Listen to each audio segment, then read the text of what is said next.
quién es Sandra y cómo has llegado hasta aquí. La verdad es que he hecho muchas cosas dentro de GESVALT, que es la compañía que hoy dirijo. ¿En qué punto está GESVALT ahora mismo? Estamos en un momento de expansión. Un proyecto súper chulo que es Hogar Sí. Si nos puedes contar un poco más, bueno, primero cómo decides meterte aquí, cómo es el proyecto y qué aporta en este sentido. Muy pionera y muy audaz, pues crear la primera SOCIMI de impacto social en España. Chilling Friday, de Cenova, con Marta Pallarés. Hoy nos acompaña Sandra Daza, CEO de GESVALT, una de las principales compañías de valoración, consultoría y servicios técnicos del sector inmobiliario. Con una amplia trayectoria en el real estate y finanzas, en este episodio hablamos de valor, mercado y los retos del sector en un contexto de cambio. Esperemos que os guste. Buenos días, bienvenidos al Chilling Friday. Hoy tenemos con nosotros a Sandra Daza. Bienvenida, Sandra. ¿Cómo Muchísimas estás? gracias, muy bien, muchas gracias por invitarme. Ya llevamos aquí un rato conversando del sector y hacía un montón que no nos veíamos, o sea que es genial tenerte aquí, poderlo compartir con la audiencia. Y bueno, siempre empezamos, si hay alguien que aún no te conoce, que lo dudo, por quién es Sandra y cómo has llegado hasta aquí. Bueno, pues muchas gracias, Marta, por invitarme. Pues mira, yo la verdad es que soy una persona que empezó en el sector inmobiliario un poco de rebote, debo decir. Como casi todos. Como casi todos, llegamos aquí un poco por casualidad. Y empecé en 2002. Y bueno, pues la verdad es que pues fíjate, la verdad es que he hecho muchas cosas dentro de GESVALT, que es la compañía que hoy dirijo, y la verdad es que pues... ¿En 2002 empezaste en GESVALT ya? Sí, en 2002 empecé en GESVALT. Yo venía de vivir y de trabajar en Frankfurt, estuve trabajando en banca y ahí estuve varios años, y bueno, y la verdad es que ya tenía muchas ganas de volver a Madrid y se dio esta oportunidad y entonces empecé a trabajar en GESVALT, pues en puestos comerciales sobre todo al principio. Eso nos une mucho, ¿no? En el desarrollo de negocio, y ahí pues estuve bastante tiempo y luego ya pues empecé pues casi a montar un equipo de advisory que era pequeñito al principio y hoy ya pues es de más de 30 personas y bueno, y la verdad que he hecho un montón de cosas. Desde 2015 pues me dieron la confianza para ser directora general y desde 2025 pues soy la consejera delegada. Qué bien. Bueno, enhorabuena por el nombramiento, aunque ya en un año ha pasado rápido, todo, ¿no? Parece que está muy lejos. Total. ¿En qué punto está GESVALT ahora mismo? Bueno, nosotros estamos en un momento de expansión, la verdad, intentando aprovechar también, ¿no?, la coyuntura del mercado. Además de en España, nosotros operamos en Portugal también desde 2017 y operamos también en Latinoamérica. ¿Vale? ¿Lo lleváis todo desde España? Sí. Bueno, son compañías también locales, ¿no?, independientes, pero digamos que el grupo, pues su centro, su núcleo está en España. Y la verdad es que pues estamos en un momento de expansión, intentando leer las tendencias del mercado, que sabes que al final es donde tenemos, ¿no?, todos el foco, e intentando adaptarnos porque los clientes, la verdad, que cada vez son más sofisticados, requieren mejor asesoramiento y mayor asesoramiento, y ahí es donde estamos, la verdad, intentando pues adecuarnos a eso, surfear la ola en cada uno de los mercados que además pues son distintos, tienen dinámicas de mercado diferentes, entonces bueno, pues intentando hacer todo esto. Qué bien. Voy a aprovechar que sacas las nuevas tendencias del mercado, vosotros que lo vivís de una forma transversal. ¿Cuáles son las tendencias de mercado a día de hoy?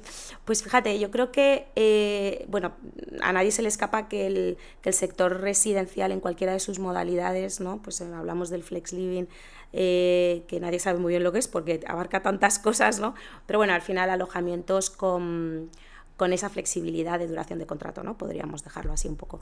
Pues todo, y también el tradicional, por supuesto.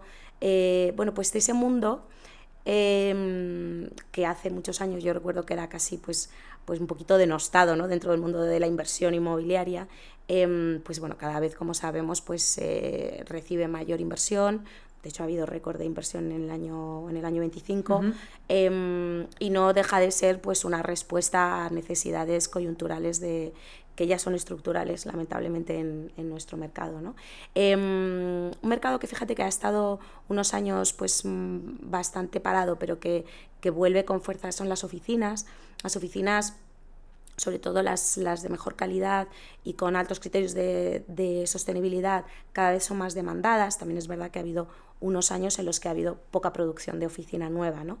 Entonces, bueno, ese impasse entre la rehabilitación y producción nueva, pues es verdad que ha dejado ahí un espacio donde la demanda sigue siendo fuerte, y la verdad es que las oficinas son bastante interesantes. Totalmente. A niveles de inversión. Esto me llama la atención porque, ostras, ahora que todas las empresas tienen mucho híbrido entre teletrabajo, presencial, cuando decís que la oficina está en pleno auge, ¿es porque ha recuperado versus COVID o porque tiene un crecimiento aún mayor que antes de COVID? ¿Y esto por qué es? Yo creo que hay dos cosas. Una, se van creando empresas, es decir, el crecimiento de compañías sigue existiendo. Y es que además creo que cada vez se confía más en los modelos híbridos. Eso no significa que necesites menos metros de oficina necesariamente, sino que los espacios tienen que ser un poco diferentes, ¿no? Y creo que efectivamente se prima mucho las oficinas de calidad, ¿no? Porque al final tienes que atraer a las personas a la oficina. Tienes, en el sentido de que yo soy creyente de que se trabaja muy bien en comunidad, ¿no? Y que pasan muchas cosas en comunidad y surgen ideas y estrategias de una manera mucho más natural que a través de una pantalla. Eso, pues sinceramente lo creo, y por supuesto pues el trabajo en remoto tiene muchas ventajas, pero hay determinadas cosas que solo ocurren, o prácticamente esa magia, ¿no? de la frescura y la creatividad en las compañías pasa cuando tienes contacto, ¿no? Y por eso los espacios son cada vez más importantes. A lo mejor no son colmenas como a lo mejor hacía años, sino espacios donde se fomente más la puesta en común, ¿no? Y por eso realmente los metros tampoco te creas que han disminuido tanto. Sí, al principio, pero bueno, ya han pasado 5 años, ¿no? de COVID, desde que volvimos un poco, ¿no? a la normalidad, y creo que eso lo vemos, ¿no? Las oficinas sí tienen cada vez más importancia. Siempre habrá, lógicamente, pues muchísima demanda en el centro, claro. Sitios bien ubicados, bien comunicados, pues eso por supuesto no va a pasar de moda, digamos, ¿no?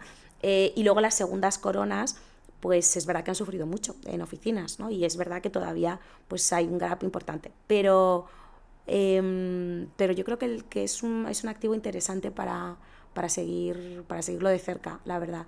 Y luego, bueno, nuestro país pues es una potencia turística, así que todo lo que tenga que ver con el hotelero, el leisure en general, pues es un foco de atracción importante, ¿no? O sea, que ahí estamos. Y luego el retail, ¿no? El retail también, o sea... mira, que nos estamos metiendo mucho. Claro, después de COVID, es verdad que, bueno, en COVID sufrió, por supuesto, lo que más, pero la verdad es que sí, o sea, de los grandes ejes comerciales, digamos que se ha reubicado un poco, ¿no? O sea, se han recolocado un poco las tendencias en el retail, ¿no? O sea, al final los grandes ejes no tienen prácticamente disponibilidad, ¿no? Vale, cuando dices grandes ejes, ¿te refieres a un centro comercial? Sí, los ejes, no los centros, sino las calles comerciales, ¿vale? Prácticamente están sin disponibilidad, no hay prácticamente opciones buenas, están ocupadas. Y es verdad que toda esa tendencia que hemos tenido en los últimos años de reconversión, ¿no? en ejes secundarios de locales que no tenían salida para comercial, pues se han ido reubicando y se han ido, en muchos casos, con cambios de uso, ¿no? También a residencial. Bueno, y eso también pues es verdad que ha sido algo bastante natural, ¿no? Siempre y cuando se haya permitido, que como sabemos pues el urbanismo no funciona exactamente igual en todas partes, ¿no? Pero bueno, siempre que se puede pues se ha hecho, y creo que esa es la clave de todo, ¿no? Al final el que sea flexible y que esté cerca de las demandas, ¿no? De la demanda del mercado. Totalmente. Me gusta escucharte porque nosotros nos estamos metiendo mucho en retail, al final nos posicionamos de forma muy fuerte en residencial, sí. Y ya para nosotros es un mercado algo saturado y estamos yendo hacia retail, o sea que me alegra escuchar lo que pues yo creo que habéis hecho bien. Yo creo que habéis hecho bien. Sí, qué bien. Sí. Oye, Sandra, y hablando más de la parte, comentabas que el usuario es mucho más exigente a la hora de demandar esa ayuda o esa valoración del activo. Realmente a día de hoy, ¿qué se valora dentro de la valoración de un activo y cómo ha cambiado a lo largo de los últimos 5 años? Pues fíjate, la valoración es algo muy vivo, lejos de lo que se pueda pensar, ¿no? Que es algo como muy estanco, es algo bastante vivo, porque bueno, hay cosas que son básicas, ¿no? O sea, al final en nuestro sector funciona siempre lo de la ubicación, ¿no? Pues la ubicación es fundamental, por supuesto. Pues las superficies comprobadas, pero luego hay otros aspectos que, bueno, y por supuesto la calidad de los activos, ¿no? O sea, la calidad, las calidades, todo eso por supuesto tiene muchísima relevancia, pero hay factores que a lo mejor hace unos años pues no se tenían prácticamente en cuenta y que hoy cobran mucha relevancia. Uno de ellos es la sostenibilidad, porque sí que un grado de sostenibilidad óptimo añade valor al activo, fundamentalmente porque hay un ahorro, por supuesto, ¿no? Que se genera en ese activo, y luego porque los hace más líquidos. Al final, la valoración está muy marcada por la liquidez del activo. Y creo que muchas veces cuando se hacen inversiones, digo inversiones particulares, Sí. No se tiene en cuenta eso. ¿No? O sea, al final todos nos enamoramos de una casa y bueno, y está fenomenal porque al final va a ser nuestro hogar, pero sí que es verdad que creo que es muy importante ver cuál es la liquidez a medio plazo, ¿no? de ese activo. Y eso cobra muchísima relevancia en la valoración, ¿no? En este sentido, ¿cómo se le pone precio a la sostenibilidad? Es decir, porque es algo como muy intangible, ¿no? Que sobre todo, pues no sé, yo me lo imagino más en un edificio de obra nueva, es mucho más sencillo, ¿no? Pero en el granular, que será donde más operáis vosotros, ¿no? Bueno, operamos en todos, la verdad, en todo tipo de activos, desde centros comerciales a cualquier tipo de activo terciario, oficinas mucho también, y luego en residencial, en granular, ¿no? La verdad es que todavía no hay suficiente mercado como para decir esto representa un, no sé, 6,5% más de valor, ¿no? Pero lo habrá. Nosotros tenemos, o sea, en España hay una grandísima demanda, ¿no? de mejorar la calidad en sostenibilidad de los activos, ¿no? En eficiencia energética en concreto. Y eso va a llegar, lógicamente, como está llegando en otros mercados europeos. Y eso, una vez que haya un mercado mucho más amplio, pues seremos mucho más finos en el ajuste, ¿no? Una de las cosas que, por ejemplo, demuestra esto es que ahora en agosto de 2025 entró en vigor un cambio, yo creo muy relevante en la normativa de tasación que se aplica en España, ¿no? Que bueno, va a través de una orden ministerial. Básicamente, uno de los grandes cambios es que incluye criterios de sostenibilidad en las valoraciones, ¿no? Y ya son obligatorios, pues, incluirlos, ¿no? Pues riesgos de inundación, zonas sísmicas, bueno, terremotos, es decir, o sea, zonas, ¿no? Donde pueda haber riesgos sísmicos. O sea, al final, ya de alguna manera vamos a tener, pues poco a poco, ¿no? Una base de datos muy relevante de activos, cuál es su ubicación y cuáles son sus riesgos asociados en términos de sostenibilidad. Entonces, eso, pues a día de hoy todavía es una muestra pequeña, pero cuando pasen a lo mejor 10 años, pues tendremos una grandísima muestra. Y ese es un buen comienzo, ¿no? Entonces, bueno, yo creo que esto ya que es de no retorno ya a este punto, ¿sabes? Por hecho, totalmente. Es que me da la sensación de que quizás hace 2 años o así se le daba muchísimo más bombo, o los objetivos eran súper ambiciosos, ¿no? Y como en el 2025 me da la sensación de que se ha relajado todo esto un poco, y te quería preguntar porque quería ver cómo lo ve el usuario final también, si realmente se le da relevancia o son solo las empresas las que... Yo creo que las empresas sí, claramente, o sea, el inversor, el patrimonialista, por supuesto, bueno, tiene clarísimo, pues, también en términos de financiación, por ejemplo, ¿no? Ya hay mejores condiciones de financiación para activos con buenos sellos de sostenibilidad, ¿no? Por lo tanto, eso ya es un check, ¿no? Yo creo que eso ya anima, ¿no? Y eso ya se va a trasladar también al usuario privado, digamos. O sea, yo creo que en la parte de empresas ya está muy interiorizado. Nosotros fundamentalmente trabajamos para empresas, esa es la verdad, pues en la obtención de sellos BREEAM o LEED, en estudios de huella de carbono, de descarbonización, o sea, al final... ¿Vosotros ayudáis a conseguir este sello? Sí. ¿O no realizáis la certificación como tal? También, sí. ¿Ah, también? Vale, sí. Vale. Entonces, al final, bueno, ese es un camino que se hace con empresas, lógicamente. con grandes tenedores de activos, ¿no? Bueno, y con promotores también. El usuario final, yo creo que le llega mucho más a través del ahorro, o sea, yo creo que es donde te llega, ¿no? Pero es verdad que quizá en 2025 ha perdido un poco de fuelle,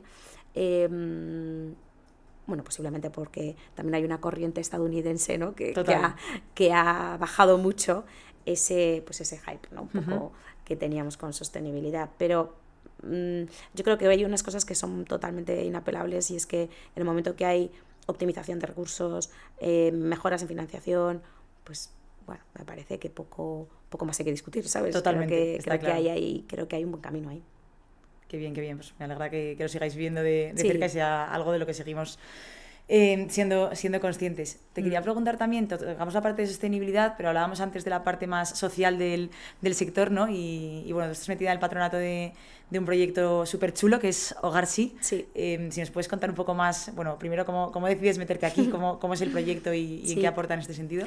Pues mira, muchas gracias, y gracias por permitirme hablar de Hogar Sí, que es un proyecto... la Fundación Hogar Sí en 2020 quería, yo creo que de manera muy, muy pionera y muy audaz, pues crear la primera SOCIMI de impacto social en España. A mí cuando me contaron el proyecto, que estábamos ahí en pleno COVID, y la verdad me pareció increíble, ¿no? O sea, porque digo, wow, el tercer sector, ¿no? Uniéndose con la iniciativa privada para crear un vehículo de inversión, me parecía bastante bueno, disruptor, la verdad, y me encantó. Ellos buscaban a alguien para entrar en el patronato con perfil inmobiliario para pues trabajar con ellos en la creación de lo que hoy es esa SOCIMI, que se llama Primero H. Y es una iniciativa entre Hogar Sí y ASOCIMI, la Asociación de SOCIMIs de España. Así que bueno, pues es una SOCIMI que adquiere vivienda para los clientes de Hogar Sí, aunque no exclusivamente para los clientes de Hogar Sí, sino también para otras ONGs, ¿no? Con otras causas. Pero fundamentalmente Hogar Sí, su causa es la erradicación del sinhogarismo en España. Con muchísimas iniciativas, con programas de acompañamiento de empleo, de salud. La verdad es que cuando yo confieso, Marta, la verdad, yo no tenía ningún conocimiento del problema del sinhogarismo. Me resultaba algo lejano. Pero cuando te dicen que hay pues casi 40.000 personas, ¿no? que en nuestro país a diario duermen en la calle, la verdad es que son cifras sobrecogedoras, ¿no? Pero también te da una dimensión de que parece un problema abordable, ¿no? También, donde hay opciones para hacer muchas cosas y se puede erradicar, ¿no? Y creo que es nuestra responsabilidad de todos, ¿no? Acabar con esto. Bueno, pues la verdad que llevo 5 años en el patronato, aprendiendo muchísimo de mis compañeros de patronato y de todo el equipo, porque la verdad que el equipo de Hogar Sí es espectacular, y tienen iniciativas, la verdad, maravillosas. Colaboramos también con otras iniciativas que han salido, como Tu Techo, por ejemplo, y la verdad es que yo creo que es un proyecto muy, muy bonito. Además, desde aquí, pues la verdad me gustaría que quien quiera aproximarse un poco a lo que hace Hogar Sí, pues que hay muchísima información y que lo pueda apoyar. Y bueno, todos los que somos de este sector, pues quizá, ¿no? El proveer de vivienda y de oportunidades, ¿no? Pues siempre nos llega mucho más cerca, ¿no?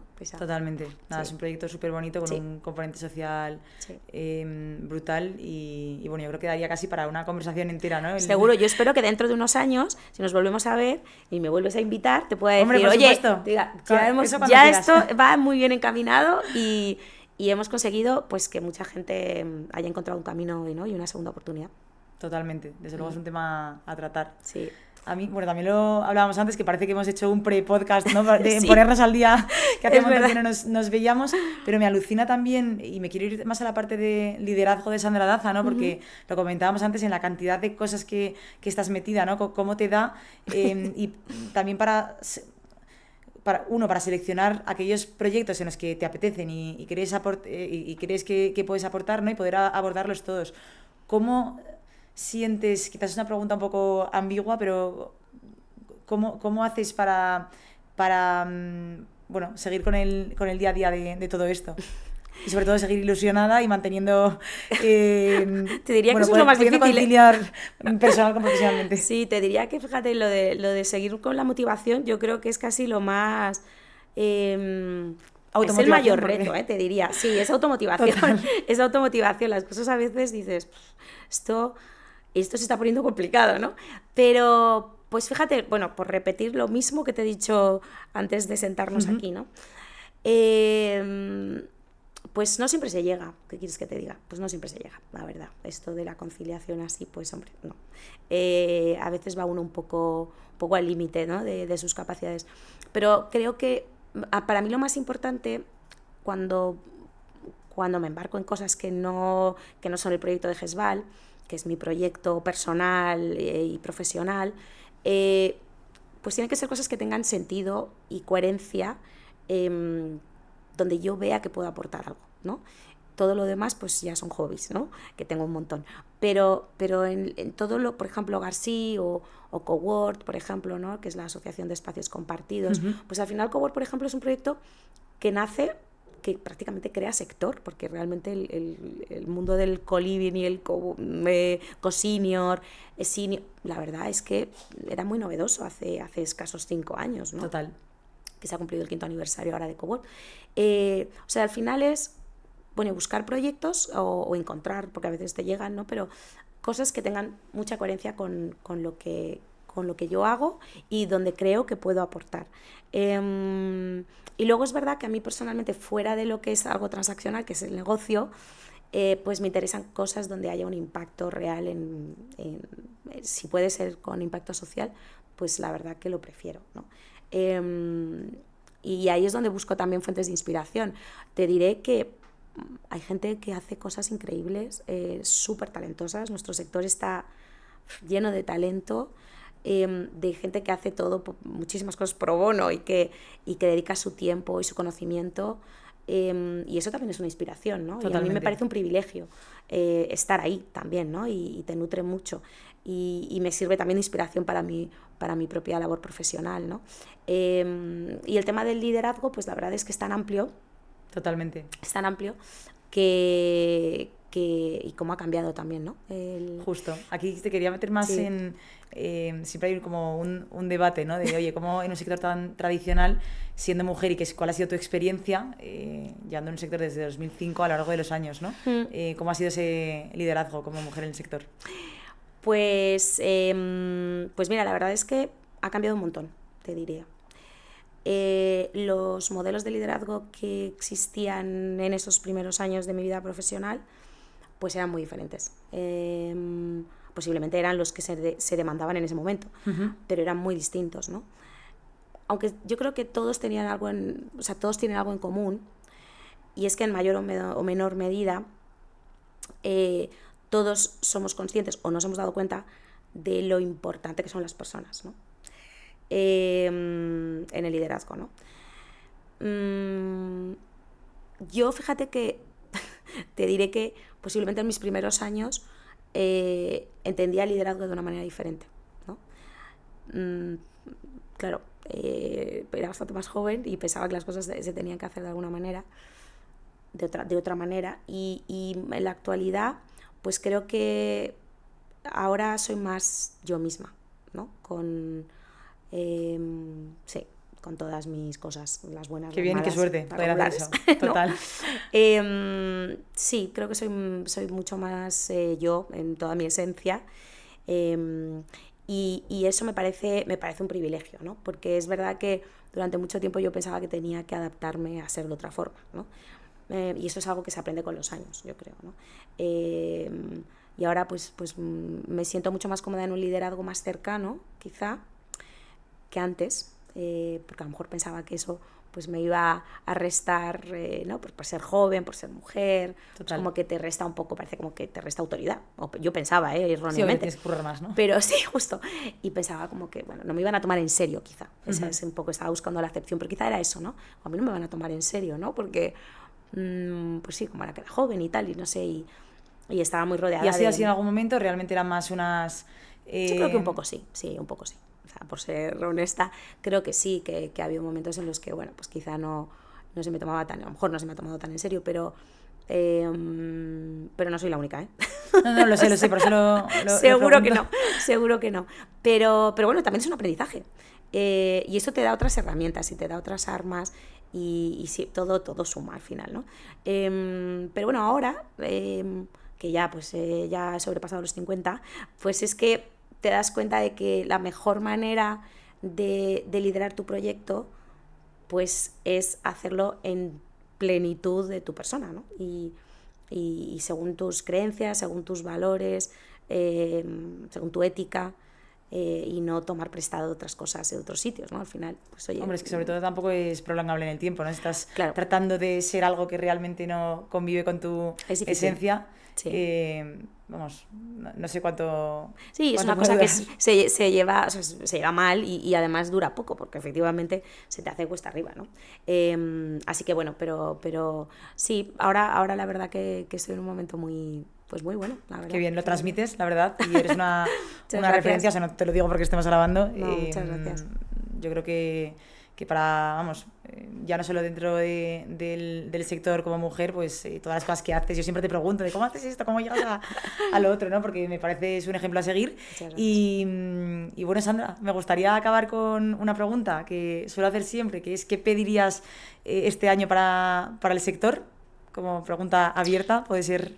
Esa es amplia, Lo que quieras, totalmente. Esa es amplia. No me ciño mucho, por si acaso. Esa es amplia. No, pues mira, yo creo que por el bien de nuestro sector y por el bien de la sociedad en la que estamos, creo que no estamos en el mal camino, pero pediría un poquito más de valentía a la administración, en cualquiera de sus estamentos, ¿eh? Desde la nacional a la autonómica, Uh-huh.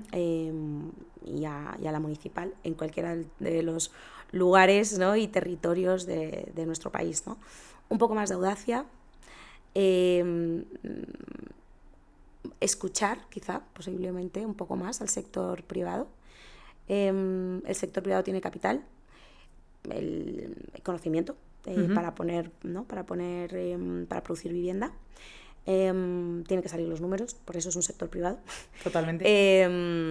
Y el sector público lo tiene todo en su mano para acelerar esa producción, ¿no? Y sin embargo no lo ven. Y me gustaría, si puedo pedir algo, pues que se dieran cuenta de que con el sector privado se llega más rápido.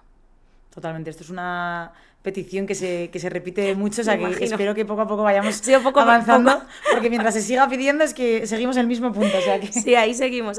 Bueno, pero hay brotes, hay brotes, se ven... se ven pequeños avances, ¿no? Sí, se ven avances, sí, Qué sí, bien. sí. Así que bueno, no damos la, No no damos la perdemos batalla, no, por perdida, o sea que hay opciones. Sí. Genial. Sí. Oye, Sandra, pues millones de gracias por venir aquí con nosotros. A vosotros, Lo he siempre. dicho, ya, bueno, te has ofrecido tú a venir más veces, o sea que Yo cuando quieras. yo esto lo apunto y no se me olvida. Yo cuando así quieras. que así será. No me digas eso, que te tengo aquí una vez al mes. No, pero muchísimas gracias de verdad por la invitación, por la charla. Enhorabuena por el proyecto Mil de gracias. Cenova, que le pones muchísimo tiempo e ilusión. Y yo te sigo un montón desde hace mucho tiempo, como sabes. Mil Así gracias. que enhorabuena por lo que estáis haciendo también. Pues muchísimas gracias y nada, esperemos tenerte muy pronto. Así será. Muchas gracias. A ti.